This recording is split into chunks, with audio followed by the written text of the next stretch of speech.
আসসালামু আলাইকুম। আপনার আরবি ভাষায় কথা বলার স্বপ্ন পূরণ হতে যাচ্ছে।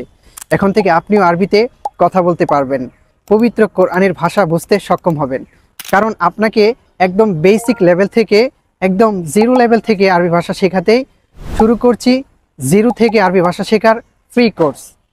তবে প্রথমে আমি একটি কথা বলতে চাচ্ছি, আপনি যদি সত্যিই মন থেকে আরবি ভাষা শিখতে চান, মহান আল্লাহ তাআলার পবিত্র বাণী কোরআনের ভাষা বুঝতে চান, প্রিয় নবী হজরত মুহাম্মদ সাল্লাল্লাহু আলাইহি সাল্লামের পবিত্র বাণী অনুধাবন করতে চান, তাহলে আপনাকে একদম দৃঢ় সংকল্প করতে হবে।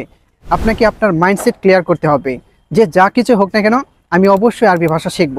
আরবি ভাষা শেখার জন্য আমি আমার সর্বোচ্চ চেষ্টা করব। আপনার যদি এই ধরনের পজিটিভ অ্যাটিটিউড থাকে তাহলে অবশ্যই আপনি আরবি ভাষা শিখতে পারবেন ইনশাআল্লাহ। আতামান্না বা'দা মুশাহাদাতি হাযাল ভিডিও বিআইনায়া আন্নাকা সাতাকদিরু আলা আত-তাহাদ্দুস বিল-লুগাল আরাবিয়্যা ইনশাআল্লাহ। হাইয়া নাবদা। তো শুরুতেই আমরা আরবি ভাষার একদম বেসিক কিছু শিখব, অর্থাৎ কারোর সাথে দেখা হলে কিভাবে কথা বলতে হয়, কাউকে কিভাবে তার অবস্থা সম্পর্কে জিজ্ঞেস করতে হয়, তার সিচুয়েশন সম্পর্কে কিভাবে জিজ্ঞেস করতে হয় ইত্যাদি বিষয় আমরা প্রথমে শিখব। তো কারোর সাথে দেখা হলে স্বাভাবিকভাবেই আপনাকে প্রথমে সালাম দিতে হবে। সালামের সঠিক উচ্চারণ হচ্ছে আসসালামু আলাইকুম, আসসালামু আলাইকুম। তো এখন যদি আপনি আরবিতে বলতে চান হ্যালো, মারহাবান, মারহাবান।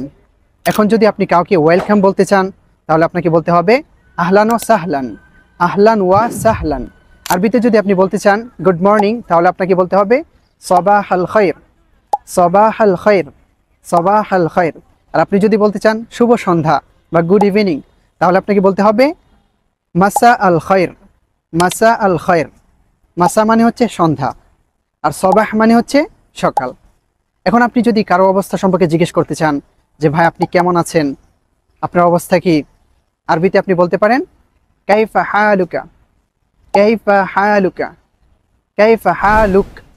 কাইফা হালুক বললেই হয়ে যাবে, তাহলে ছেলে এবং মেয়ে সবার জন্য হয়ে যাবে, অর্থাৎ আপনি কেমন আছেন। তো আপনি যদি কাউকে জিজ্ঞেস করেন কাইফা হালুক, তবে সে বলতে পারে আলহামদুলিল্লাহ আনা বিখায়র। আনা মানে হচ্ছে আমি, আলহামদুলিল্লাহ আনা বিখায়র,